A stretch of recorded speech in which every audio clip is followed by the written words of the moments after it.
All right, there we go. Hello, everyone. My name is Johnny Lee, and thank you so much for joining us on this webinar on motivations for violence. I did this one a few months ago and did some improvements, made some adjustments, and then revamping it. But I'm very, very excited about this topic because it's something, well, to be honest with you, I'm struggling with. I'm really trying to wrap my head around to this webinar also as a means to continue its development. Where do we begin? Okay, a little bit about myself. I'm the director of an organization called Peace at Work. We do consulting, training, research. Prior to that, I was the workplace violence specialist with the state of North Carolina. And then also, I was the training coordinator for a violence prevention program at the University of North Carolina, Chapel Hill's Injury Prevention Research Center, where we looked at a public health model approach to violence prevention.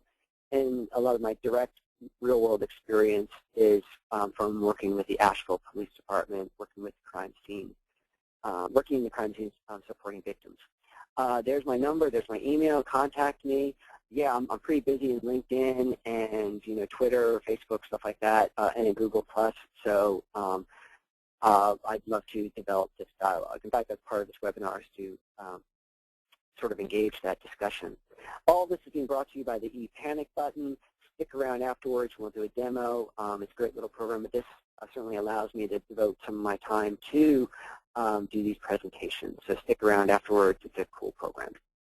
So if you're not familiar with GoToMeeting or GoToWebinar, there's this, let me press my fun buttons.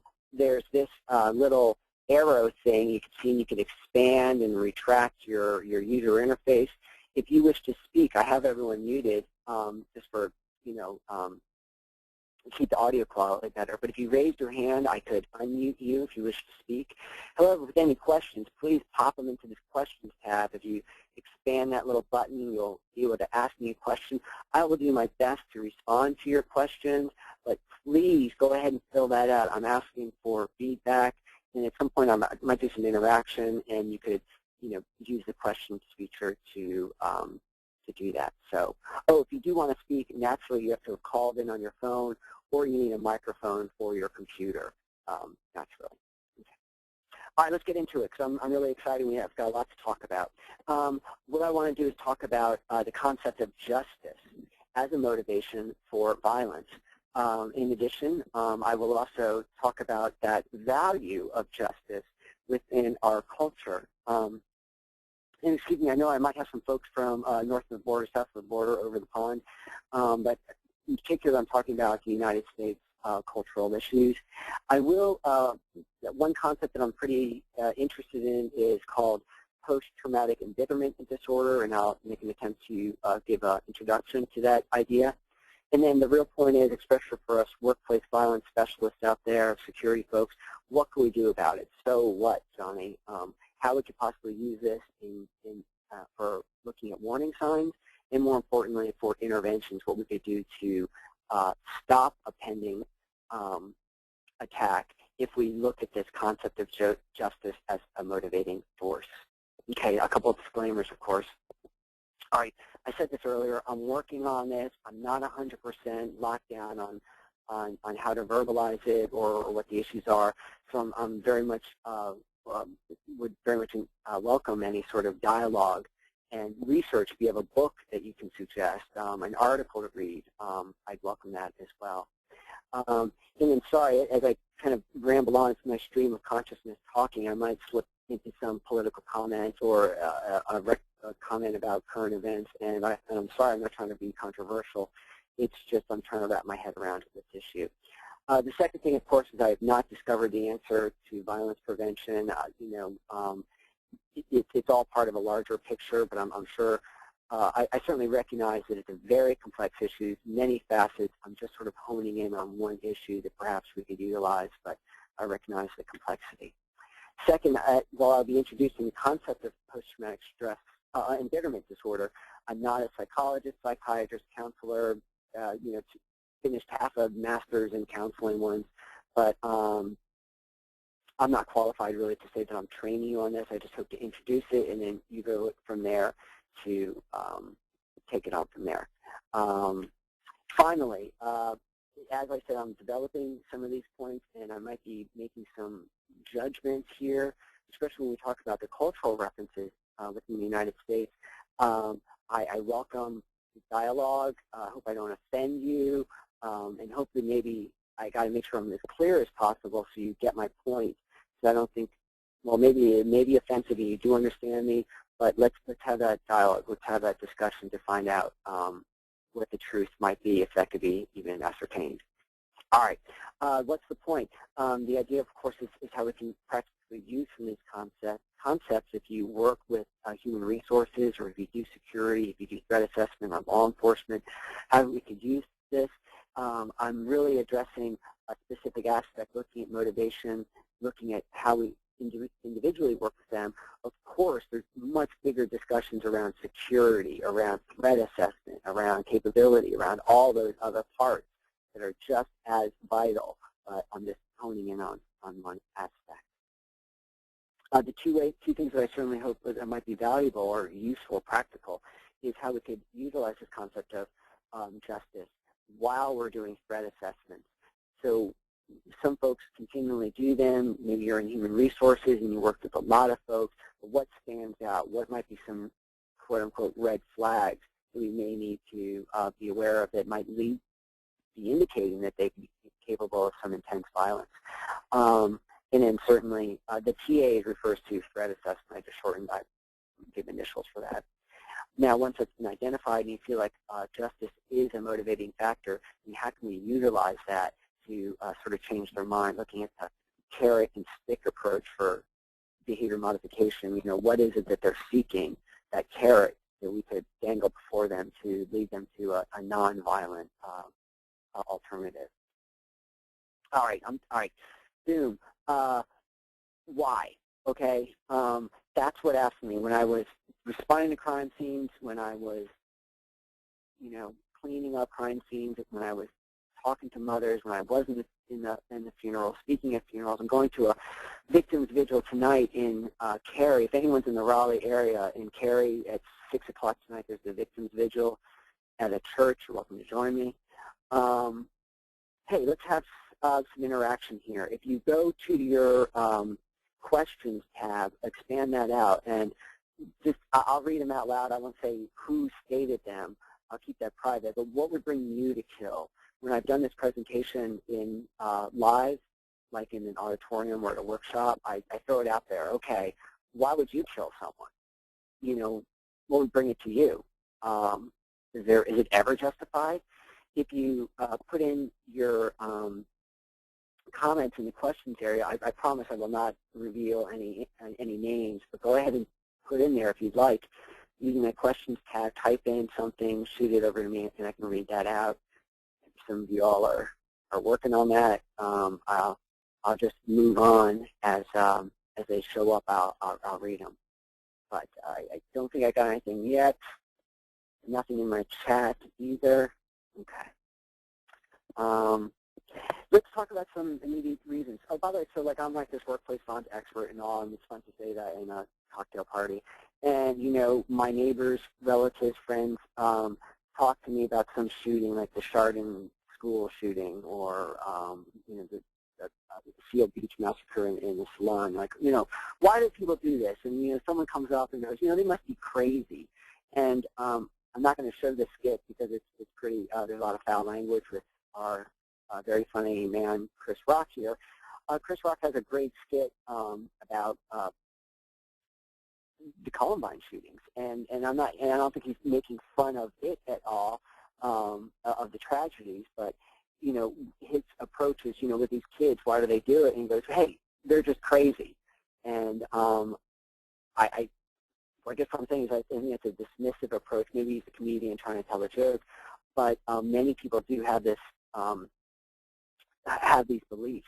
One factor is that I'm not a psychologist, psychiatrist, and you know, I guess I term crazy to be derogatory, or what's the technical term for crazy?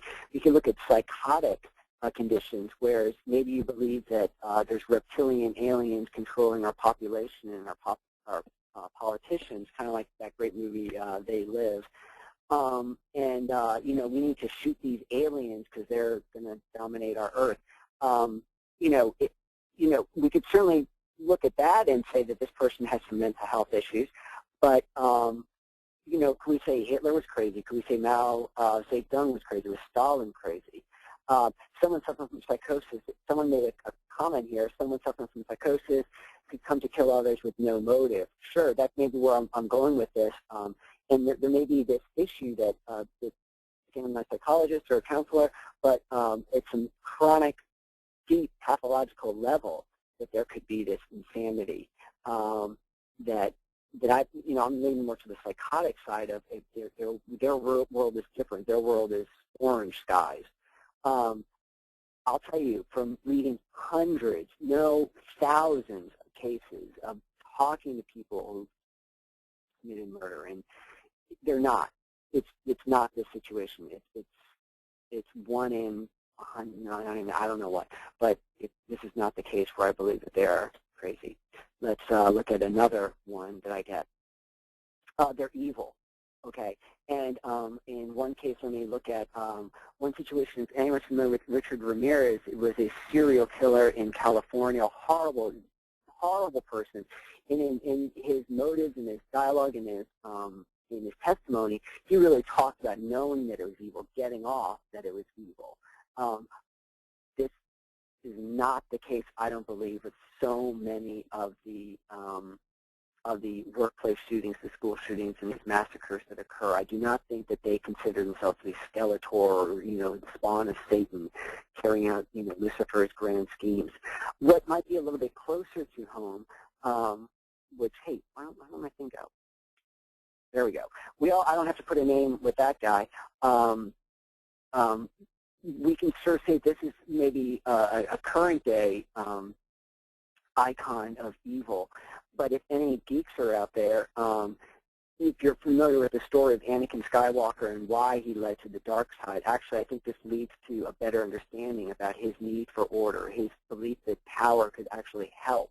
Being more powerful can actually solve situations and gaining control. This is not that he believed, I'm evil and I want to take over the galaxy. It was really about the establishment of order, which is a little bit close to understanding some of the motives while other people commit these acts.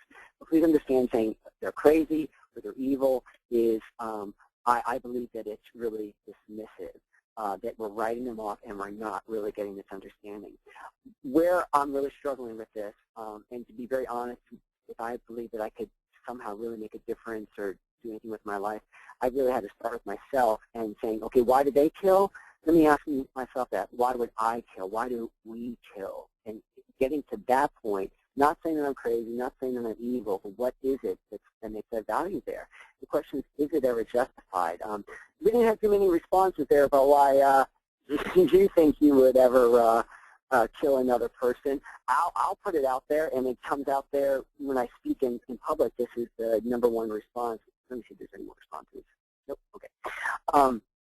To defend your family. So try to imagine you're in your home and someone bursts through the door and they're attacking your children and they're about to stab you with a steak knife and you have a gun. Well, you're going to stop that person to defend those that you love, and that's probably the most common thing, and that's where we feel like you're justified in doing so. By the way, with all these statements, I'm not making any values. I'm just making observations. I'm not saying you're right or you're wrong. We're just trying to clearly, objectively, non-judgmentally get to some of these issues. And while we could all agree, I assume that we all agree defense is a good point. What about the subject of revenge? Is that okay then? Is it justice? Do we then end someone's life so they can stop it from happening to someone else? So they've left our home and they're going to the next home to commit murders. Do we stop them then? There's a lot of questions here, and you'll see where this all leads to with workplace violence and school shootings. One little note, when I do trainings with frontline staff, I often talk about why people often commit the violence, and one factor is they see their victims as not being human, not like them, and so we objectify, we dehumanize our targets, that they're not like us, they're the other tribe. and there's some justice there.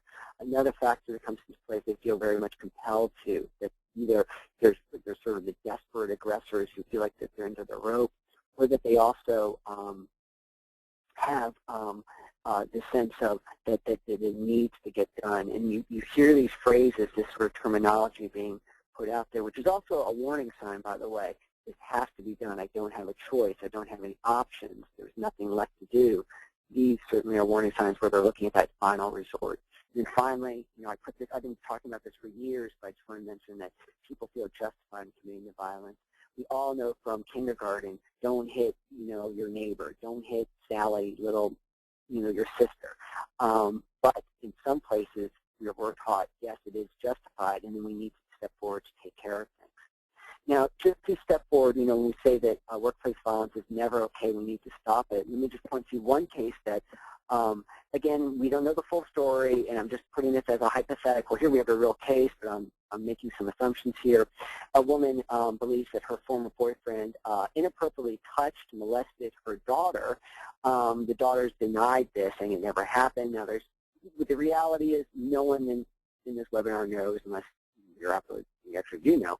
But when we look at these issues, when we see a mother going to shoot a guy, or I guess she killed him, for molesting her daughters, there's not too many dads I know that wouldn't, shake their heads or, agree. I don't know if that's true, and I don't know how you feel about it, but here's just a great example. We talk about, what would lead you to violence? Well, if you hurt my children. And that's where, not just to defend them, but in revenge, that's something which a lot of people could relate to. This postcard is from a website called postsecret.com. It's one of my guilty pleasures of looking at it every Sunday. Don't look at it at work because some of the postcards have nudity, and then you get busted for, like, pornography at work. But I guess you can read this. Someone wrote this secret, took a picture of a gun, wrote the secret on there, photoshopped it, and here's the sense, and this is relating to some of the issues that I'm going to be talking about a little later. We have the sense of, well, I need to be prepared to stop the violence, and, I can respect that, but then what is it that's in there that sort of, well, I need to fix things, I need to stop things from ever happening. There's a comment here. Many people think that the Ten Commandments says, thou shalt not kill. But oh, that's right, this is true. The Hebrew is, thou shalt not murder. Killing in self-defense and killing someone who is about to kill another person is recognized as permissible. Ed, that is, I didn't say his last name. You're right, and I've heard that certainly before, that there's translations regarding murder and killing. And when it's considered justified. So that's an excellent point. By the way, there's, oh golly, there's another reference about an eye for an eye, about the justifications, the sense of justice for revenge. Thank you. I know we're getting into heavy topics like religion and theology, but it's part of it because we're talking about values. Moving on. Golly, I just created this slide, and I just real quickly, and I was scared to actually put it in there, but we've got to discuss this because it's a hot topic. I'm in North Carolina, which I think is called the Castle Doctrine here, and in Florida has the Stand Your Ground issues, and I'm not making a political statement at all. I'm not saying yes or no, it's right, it's wrong. We do have to recognize that there is this issue around the right to defend yourself and the right for justice. And this is obviously a joke, and I'm not like a liberal trying to push any sort of gun restriction laws, but we do have this perception of, okay, well, I had to run after him to stand my ground. There's a whole list of cases where we can certainly talk about incidents of where this question comes into being about why people commit this violence. The real issue is that, of course, when we're talking about defense, it sort of makes sense, and for most folks we agree that it is a valid reason.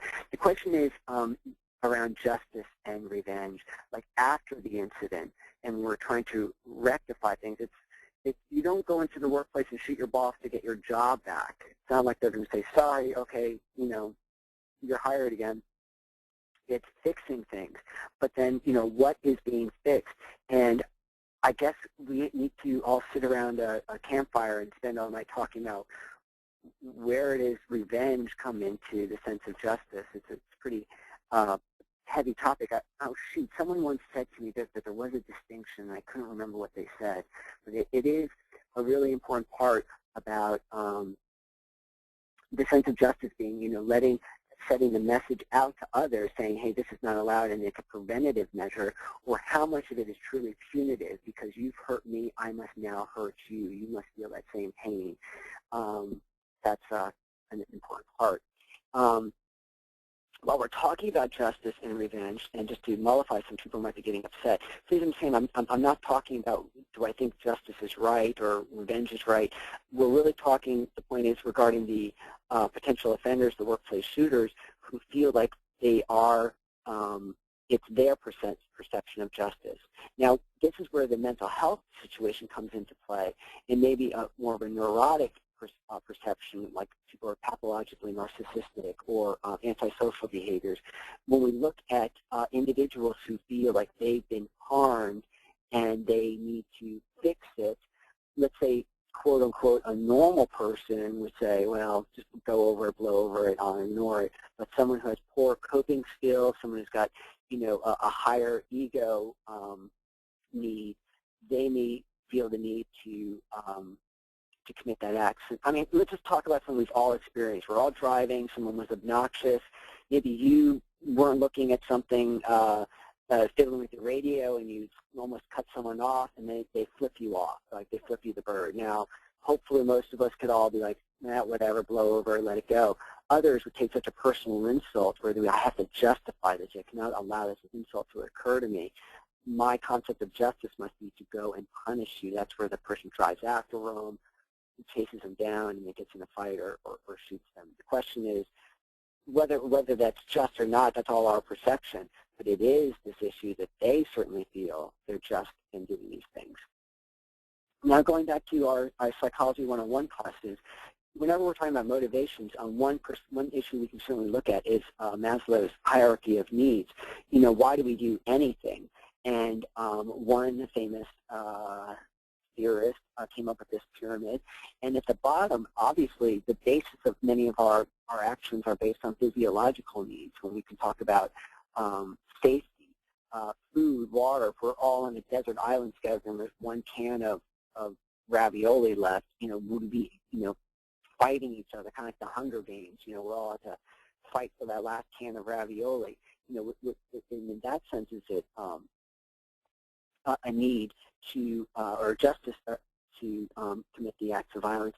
I would argue, by the way, when people say that, you lose your job, that you lose your security, and that, their food and their shelter is being threatened, actually, I don't believe that. I'd argue in the United States that you can always get food, you can always get shelter. It's not that dire, you're not in the Antarctic, you're not on Mars. It's possible always to get a meal, and not at that level. It's much more about that purple section where I believe it's about that self-esteem. For instance, if you're really, really, really hungry, well, you can go hit a dumpster outside a restaurant and dig food out of the dumpster. Well, no, I don't dig through garbage to eat garbage. That's not me. It's that, again, that esteem, it's that pride issue that's preventing that physiological need. If you were in Antarctica and there was that dumpster was there, you would definitely be jumping in there to find whatever calories you could find. And so my argument is that that sense of justice, it really comes into how much we value self-respect, self-esteem, self-righteousness, especially, I'd argue, in our culture. Now, one situation, going back to hierarchy of needs, when we say the very basis of our behavior is self-preservation, like I'm going to fight you for that last can of ravioli, well then, how does this come into play? Why is it that such a high prevalence of suicide after these rampages? If we can look at school shootings, domestic shootings, workplace shootings, that there is such a strong level of a number of attempted suicides that occur. In my own study, when I looked at 500 cases of workplace shootings, 1/3 put the gun to their head right afterwards. So you know, where does that come into play about the self-preservation argument? I don't know. My point is that it's not about protecting your body. It's about protecting your identity, your ego, your reputation, your value system. Let's look at a couple cases to move things forward. School shootings. Well, golly, I don't consider myself really an expert in that. I don't really focus in on school shootings. But again, going back to postsecret.com, I found this lovely postcard that came out there. Justified. You know, why should I ever bring a school to work? Because you hurt me so badly. That reminds me of a great song, by the way. For anyone that's school shootings, I don't know if my friend August is in this event, but there is a really great song. It's actually is pretty entertaining and good. Teenagers, and basically, oh, it's going to say something inappropriate now. Oh, no, My Chemical Romance, Teenagers, and he talks about teenagers being so frightening, how they will go and commit these shootings, and then they talk about, in the songs, they talk about, we're going to make you pay for the things that you did. Again, it's that sense of justice that we're focusing in on. Oh, I don't want the song to start. That's a classic example of me going off on a tangent. Let's look at workplace violence shootings, and we look at the typologies. We can look at type 2 incidents where the client or the customer is committing the violence. They're often feeling that they're not getting the service or products that they deserve, and that they're being cheated, and that since there's no other options to move forward, they will take justice into their own hands. We have the case of a doctor who was shot by the father of a young man who died. This young man, I can't remember his name.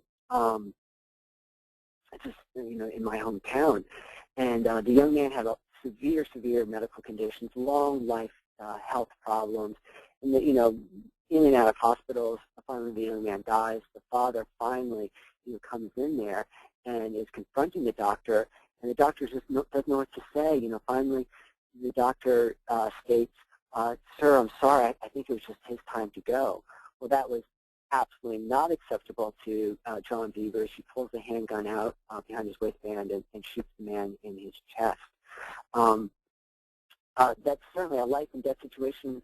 We can talk about. I certainly hope no one in this call has ever lost a family member due to health conditions, but I know everyone has. But we've all had car problems too, right? And we've all dealt with stinky car mechanics. I could go on another tirade. But this lady feels that the place just ripped her off. You know, $6,000 worth of engine repair that she felt that she was being cheated out of. When she's going to the mediation department over at the Attorney General's office, she's saying, "I feel like a dog's waiting for someone to put me down. My life is now being completely in their large hands." That's the transmission place.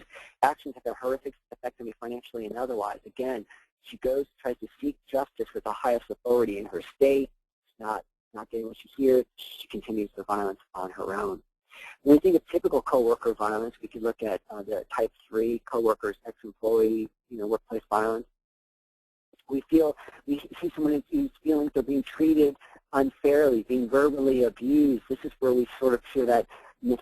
I don't know if I use the term mythology, but this story of someone who's being treated sort of like being bullied, and then they quote unquote snap. They go back against someone.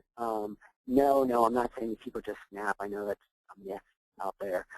But we do see that the person tried to go to management, felt like it wasn't being met, so we take justice into their own hands. And yet again, what do we see? We see the individual killing themselves. Now, within domestic violence at work, this is just domestic violence. It just happens at work, right? I don't think there's anything unique about the workplace. It's just, aside from the fact that that's the one place he could find her, or she can find him. It's such a huge other discussion about why domestic violence occurs. It certainly does come around concepts of power and control. And when the victims leave, most of the homicides occur when the victims have left the abuser, and the abusers often feel justified. I've heard many times, I should actually quote this and create a slide, of many cases where the guy said, you know, till death do us part. The minister, God, said that you are my wife, and until you die. And there we see this justification for committing the murders. Well, here's just a case of a workplace shooting. His girlfriend left him. He hacks up her car. He's put on suspension. He kills her and then a number of other people across Sacramento. Where this all goes back to is we see these values, again, being placed within justice, rights, individual rights, freedom. And these are all things I passionately believe in and will defend as well.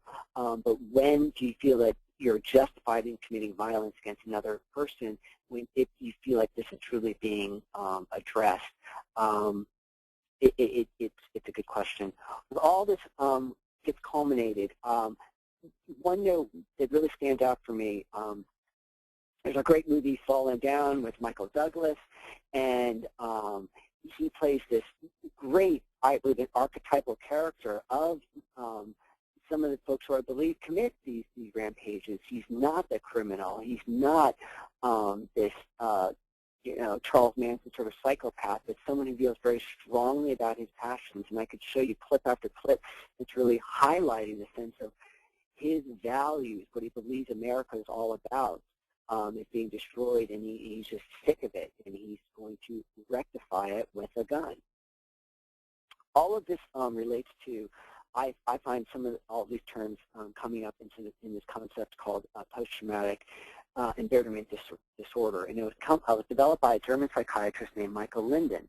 I guess you can. I'm not going to do something so boring as to read this to you. Let me just touch that that bold-face point. Is that it's the person's basic belief system that is being threatened. It's an existential threat. It's a metaphysical threat. It's a threat against their values that's being harmed. I know many of you might be familiar with post-traumatic stress disorder, and we can talk about how an individual is suffering from a near-death experience. That they feel, the psychological impact there, and then there certainly is prevalence for violence in this. This is somewhat different. What we see is that their basic beliefs are being attacked, and the primary response, according to this psychiatrist, is this this inertia, this depression, this deep anxiety that actually leads to no action. The problem is that when they feel like they're being at the end of the road pushed too far, when they finally go, okay, that's it, I'm going to take control again and fix things. That's where we often see the violence emerge. So some for any mental health professionals, here are some of the symptoms: intrusive thoughts. That's really similar to post-traumatic stress disorder. There's suicidal ideation. We do see withdrawal. We do see somatoform complaints. I don't know, how do you pronounce that? We're seeing things that are really familiar to PTSD in terms of the phobic avoidance of the places and the people that remind them of this issue. So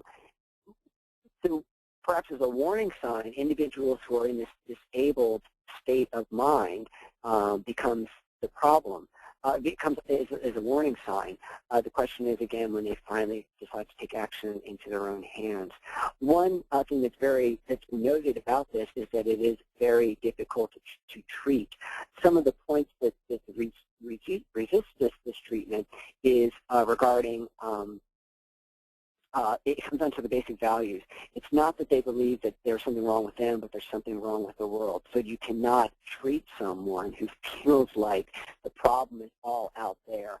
What this relates to, ladies and gentlemen, is really related to that, often that tied in with that narcissistic sort of blame everybody else perceptions. If you're working with an individual, an ex-employee, ex-husband, who feels, really that it's other people's fault. They might have stolen, they might have had job performance issues, they might have committed fraud, but it's still somebody else's fault. This comes down to that basic belief about what their values are and how it's everybody else's issues as well, which makes it extremely difficult to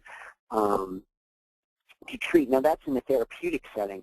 If we're discussing as a human resources manager, as a supervisor, as a boss, confronting them with the opposing evidence can often, create that problem as well. If you're getting a lot of pushback saying, hey, wait a minute, you're the one who stole.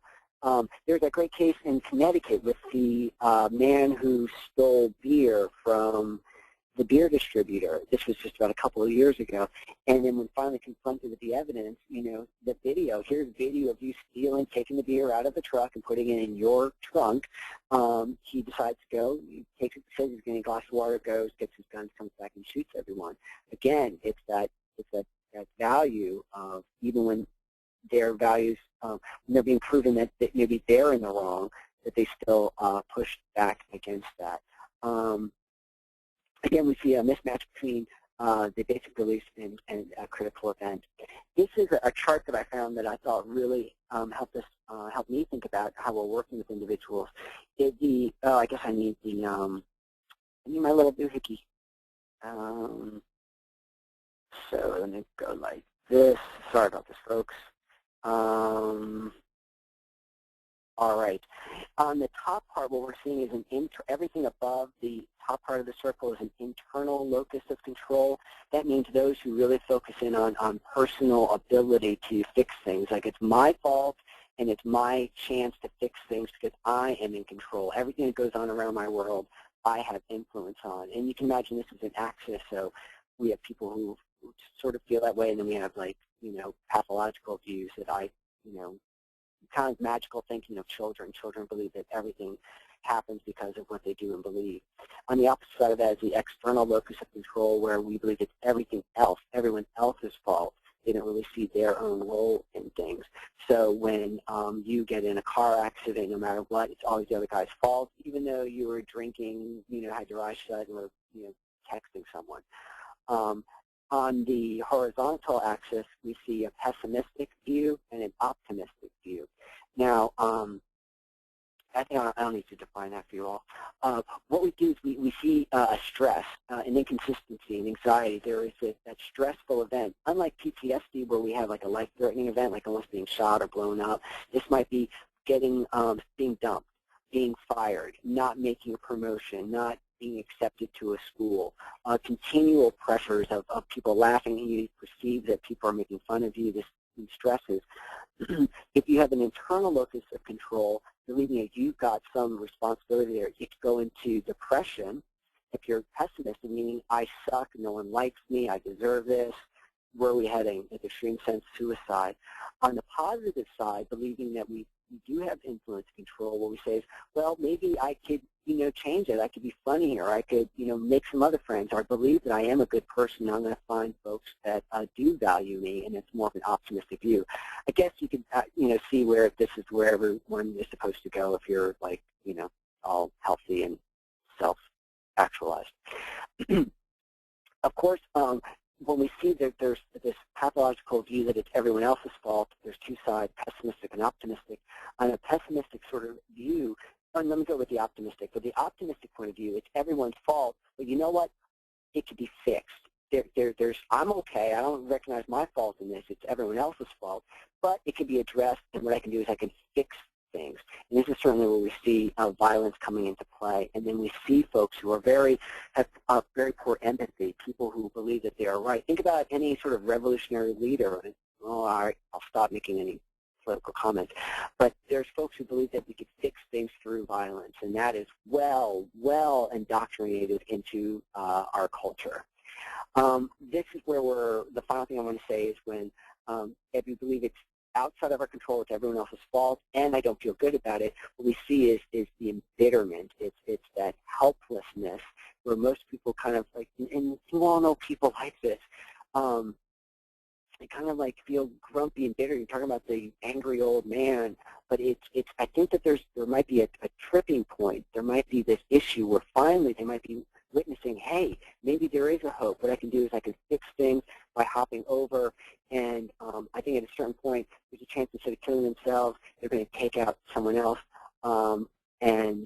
Actually, that maybe explains why there's so much suicide with the individuals who commit this, because they're very pessimistic about it, but they're going to let other people know about that pain. Now, within the psychiatrist, he talks about the one model that works. I never heard of this. I guess I got to look into it. It's called wisdom therapy. Maybe it's more popular in Europe. I was thinking of more cognitive therapies, which is pretty effective. But what this individual does is he often doesn't say, what did you do in your situation? He presents to them cases of a third party, putting that person, same situation, same circumstances, but putting in a third-party hypothetical sense, and then having the individual look at that, and they could say, well, no, that person's being irrational, and then they can maybe internalize that, going, well, that's my situation, maybe I'm going through that as well.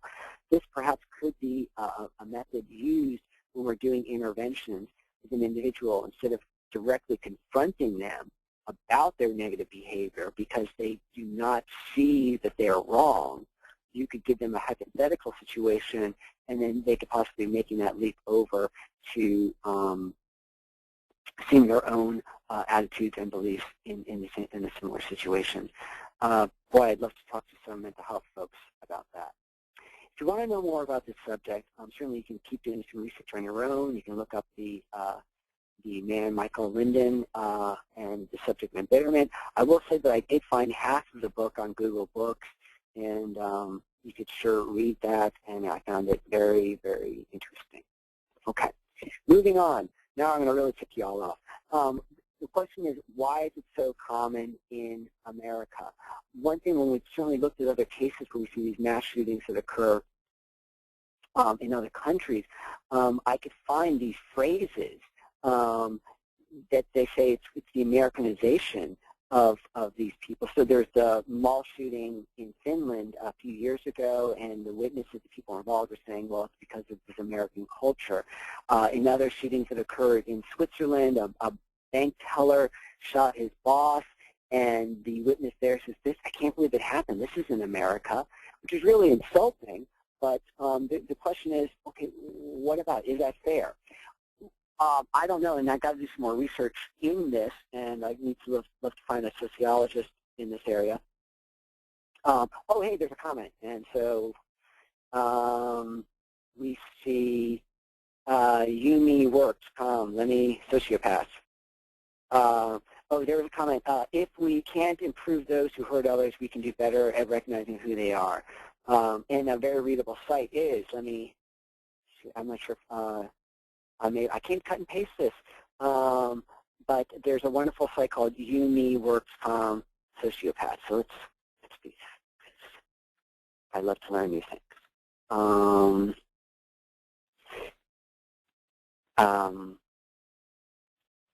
Yumi, I actually have a horrible memory as well. YumiWorks.com.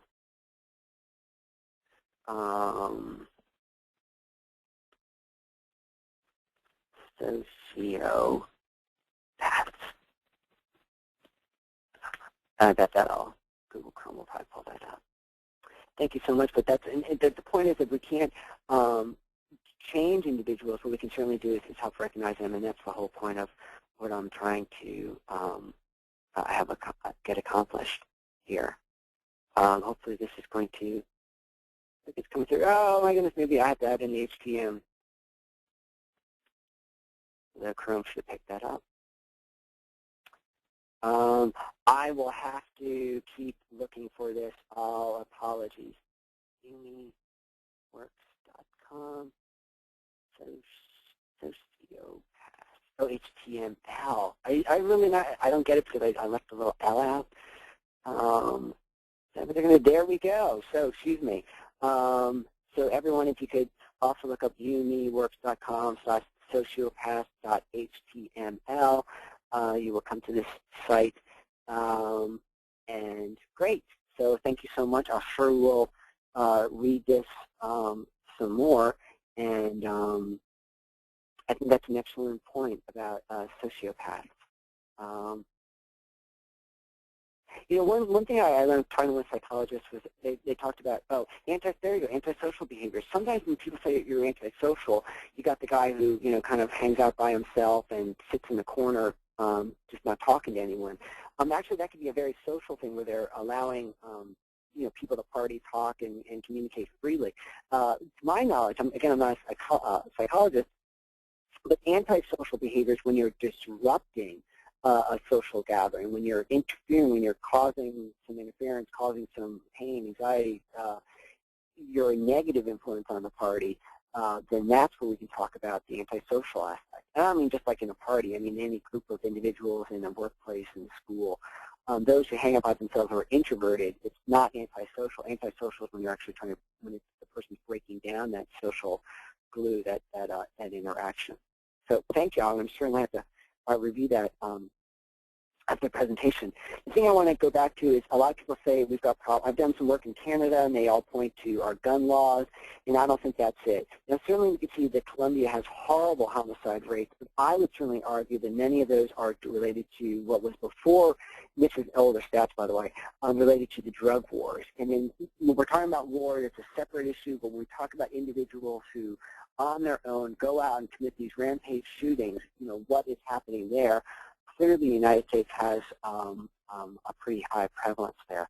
My argument might be that it's something that's put in there within our values, but we do, and I myself very hold closely and dearly issues of freedom and independence and individual rights. We see the iconic figure of the American frontier. Another colleague, Diane Layden, talks about frontier justice as a central value that leads to so many acts of violence. Back in the good old West, there was no law except your six-shooter, and so there was this idea of you have to fix things yourself, and that's so much a very strong American value. I mean, that's why I instill in my kids.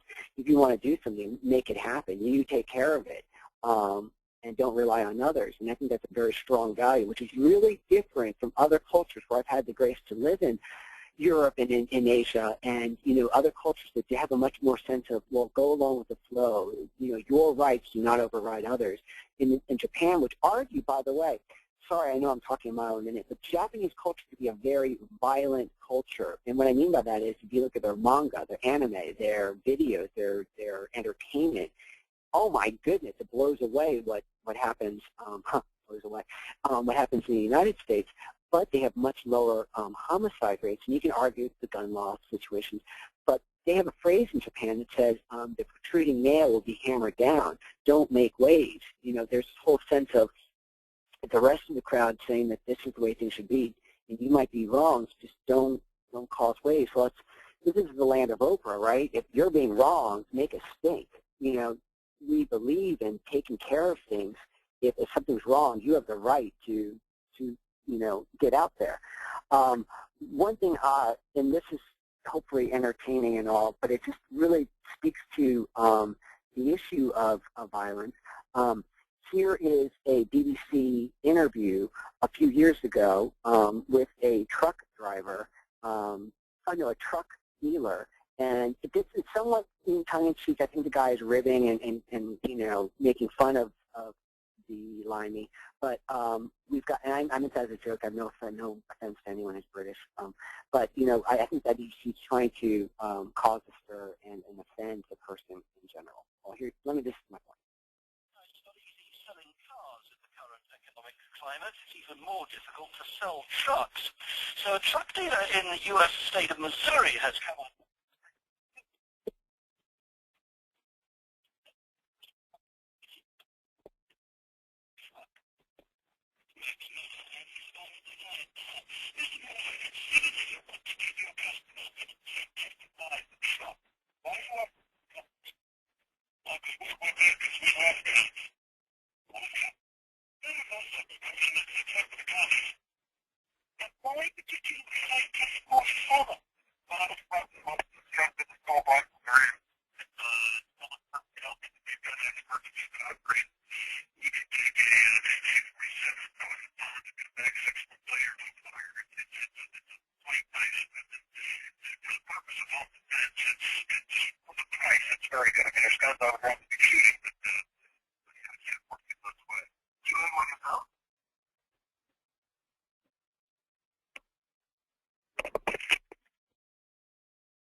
It stopped there. I think, again, the internet signals do present a challenge. Hey, there's a comment here. Cannot hear this clearly on my end. I apologize. I'll send you the link and you can read it. But what we've got going on is the American truck dealer saying, you British are weak, and the real, the other phrase that she says, the real strong people left your country, England, years ago to form America, and the Wimps got left behind. And he's teasing him, definitely. But what we do see is he then later on talks about a family in Florida that was killed due from a home invasion, and the truck dealer pretty much blames the father for not being armed. It's your fault for not defending. And I'm not going there. I'm not saying whether you're right, wrong, or whatever. Maybe you believe the same thing. But the issue is we do have a very strong belief of take care of things yourself, and it includes killing someone if you need to. You've got the right to. And that's where it leads to is what we could talk about is when you've taken my job, when you've taken my woman, when you've taken my position from me, I'm going to rectify things. Now, well, I'll talk about that more in a little bit. I only got 10 minutes left. By the way, people often talk about violence in our culture, and yes, that could be there, but I don't think it's this. I honestly don't believe it is rap, video games, stuff like that. It's what's more about what the values that we cherish more traditionally of justice, freedom, and those things, which leads to the violence. Okay, so what, Johnny? I'm done waxing philosophical. So what? Threat assessment. What we want to do is look at what the issue's going on. What are the grievances that they've got? What languages do they use when you're talking with them? Are they using court systems or anything else to determine if this justice is their central issues? The basic bottom line is any threat assessment, there's a problem, right? There's a grievance.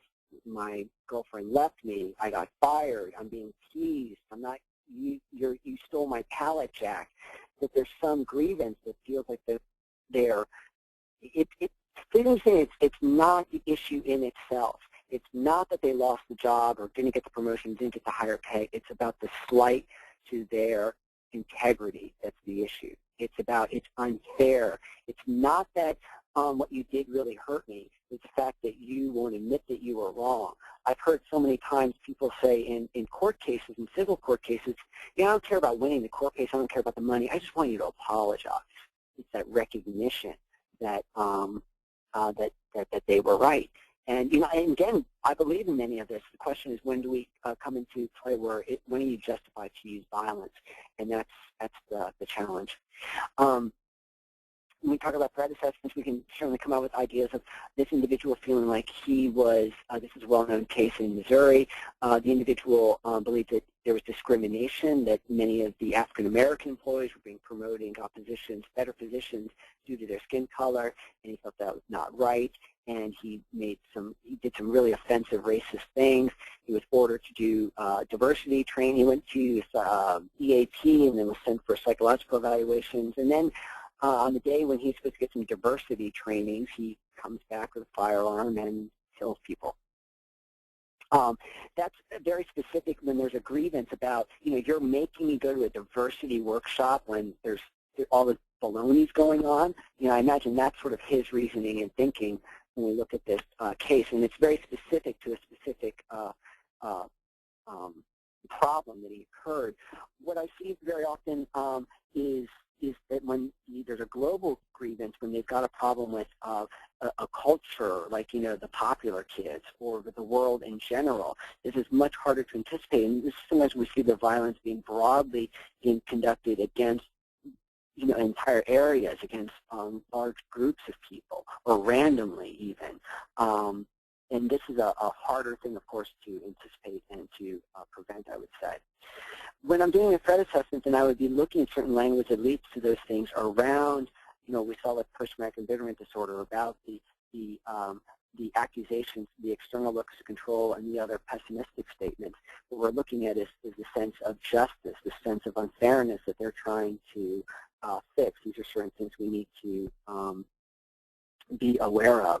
In addition, what we could see is that many of these individuals try to use the formal grievance procedures. They try to use internally your employee relations or your student ombudsman. I have trouble saying that sometimes. And they believe that often when those rulings go against them, they don't honor it. They think, no, the system's wrong. So if I sue you for stealing my workplace violence materials, and the judge says, no, you posted it on the web, it should be theirs. Well, I'm not going to agree with the judge. I'm going to still think I'm right. And there's some individuals, again, with that value of, well, if the North Carolina justice system is not able to handle it, I guess I will have to. And we see that value of the individual fixing things. By the way, here's a little note on a side note for threat assessment or security measures. I'd be very careful around court dates. When we've seen restraining orders, custody battles, divorces, workers' compensation claims, EEOC discrimination claims on the day of the court, or it might be right after the judgment when we see the acts carried out. So that is a timing issue when you're developing your security measures. So here's a grievance that actually, the person won. That McCurry is an individual, again in my hometown, who did a workers' compensation claim, and he was apparently not pleased with it. It was years later when he returns and he commits the violence against the owner. With the that chart that I showed you before about the external locus of control, or we can talk about pessimistic behaviors, we can sure look at other diagnoses. Again, I'm not a therapist. And I don't really want to get into a discussion around the DSM-5 or things like that, but we could see these sort of personality traits, or out below, what someone could say is a diagnosis of certain viewpoints, personalities, character traits that I believe are warning signs that if they really don't ever see their role in the problem, then you've got a problem. And that's just one of the components, along with a full-blown threat assessment as well. One area that I see that attitude really well established, and I have a really poor quality tape of this, but Dr. Dietz, Dr. Dietz did a wonderful interview with Richard Farley after, years and years after he committed a massacre, 30 years ago, or more in California, and you hear him using these terms like, well, she should have gone out with me. If she was nice to me, this never would have happened. There is actually no remorse there against that sense of justice that we're seeing, and again, that, blame everyone else but yourself attitude, that is a clear warning sign. Okay, so maybe I've made that argument. What are we going to do? Now, by no means, please know I'm not justifying what they do. I'm not saying it's your fault. I'm not, condoning what they're doing, but we do have to recognize every professional career, anyone who's ever had a job, could tell a story where management, trying to be polite here, did something disagreeable, did something wrong. It really was management's fault what happened. And I know you all could tell plenty of stories where you've seen, maybe you quit places. I sure have quit places that just were not good because it just wasn't very well led. And the worst thing we can see is when the workplace violence incident, while it's wrong, and this guy's a scumbag, I mean, he raped a woman, what we do see is that he kept complaining that his paycheck was being docked. Now, he, I believe, thought that it was intentional, that somehow the supervisor was in on the gig and they were skimming his paycheck, but it truly wasn't, well, according to the investigation, it truly was a clerical error, that his wages were being garnered 5 times what he actually owed. So my point is, here's a real case of the individual actually was being cheated and tried to complain, he tried to do something, and it wasn't addressed. I said this earlier about court cases. People often want just the apology, and because it's an ego thing, it very much could simply be they want that recognition. And this is another aspect, that there's a public aspect to this. People want the CEO to go, wow, you're right, my bad, I'm sorry. And I don't, that's an exaggeration right there, whether that would ever occur. But the point I'm trying to make is that it's not necessarily wanting their job back or getting that promotion or whatever. They just want to be seen that they were correct. There's a victim's vigil. Again, it's actually 6 o'clock tonight. Please show up. It's going to be a good event. Darn Google reminders. Where am I? There we go. I hate when it does that. Okay. Apologize to them. The other option is, of course, letting them win. And what I mean by this is, what I've seen some severances when you've got to let somebody go. What I've seen is the unfair, like unfair to the managers severance packages. So maybe like literally the severance package, like that check, a big check, continued health benefits coverage. And that's actually more of a security measure in terms of making sure they can still get their medication, they can still see their therapist. I mean, that's a safety issue. But at one level, it's also the sense of, well, I've won them over. God, I can think of some movie Fight Club when the guy beats himself up in front of his boss and, he kind of walks away with, continued pay and all these flight tickets. It's a sense of I've won is what they're looking for. Now, the real problem with this, the real problem with this is that, management isn't going to prove this. HR sees inconsistencies. Why should this individual who has a misconduct investigation and poor job performance, and we're cutting him, we're getting rid of him because he's a problem, and now we're going to reward his behavior? Good question. I think I don't want to misquote Gavin de Becker in his brilliant book, landmark book, The Gift of Fear, but he also, if I recollect correctly, he's saying it doesn't matter what's right or wrong, it's what is safest, what is one of the safest routes you can take. I apologize if I got that wrong, but I think that's the sentiment that we've got to look at.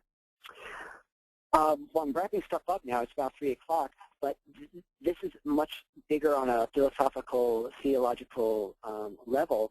But, when we have to look at what the source of all this is we have to really look at what is it about the human psyche that has to protect the ego so much that it can lead to this violence. And I see this everywhere, from the kids out of my cul-de-sac to CEOs to I've got a ugly meeting I got to go tomorrow, and it comes down to people's sense of integrity about being right and wrong, and not so much of the issue. So it's really an important issue to identify. What is it about the human psyche? And especially, I want to argue within American culture, where we do value the individual ego so highly that we have to see what some of the problems are there. I don't know what the solution is. I'm still working on it. If anyone's got the answer, you can certainly email me or call me. Golly net, folks, you will get a copy of this. And let me pop this up. And I'm going to test the recording, and hopefully the recording's right, and I'll send that out to everyone. I don't know if there's any comments people want to make. I'm going to see if there's any other questions. Thank you so much for the people who did submit questions. And afterwards, seriously, I'm turning off seriously. Let me know your thoughts. You'll get the auto reply email. Email me right back if what you think of this, or again, more resources, or if you disagree, or you want to have a call. Well, I'll give you a call and we'll have a conversation. I just want to thank you so much for joining this, and I will be doing this again because I thought of many things that I wanted to add, delete, and edit here. So thank you so much.